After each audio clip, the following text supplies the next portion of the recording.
làm sao tìm ai mà sao không cho nàng. Mùa xuân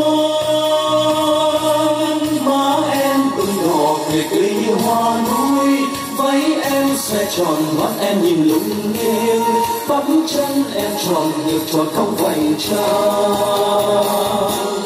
Tiếng khen ai dập dìu bên suối, tiếng đù ca em vui ngút ngàn say, tiếng đàn môi vòng từ vách đá, xuân sau mùa xuân về cho nhau lời thương.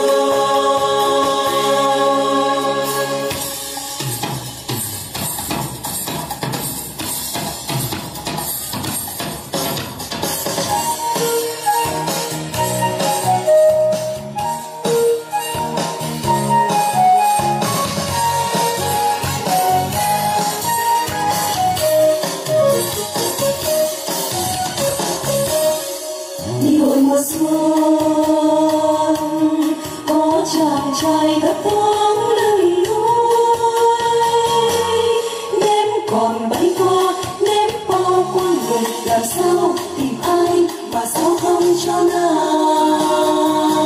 Mùa xuân má em ưng đỏ về cây như hoa núi, váy em xoe tròn mắt em nhìn lung linh, bắp chân em tròn ngược tròn không vành trăng.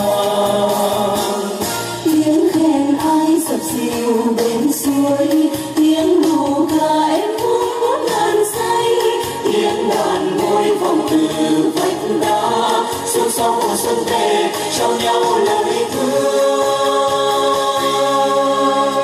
Quả bom này phải ném đúng người, không đúng không cướp được vợ đâu. Được chứ, đã yêu rồi thì phải theo nhau thôi mà.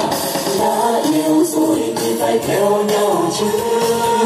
Mùa xuân về với quê hương, Núi rừng ngàn hoa thơm ngát, nắng vàng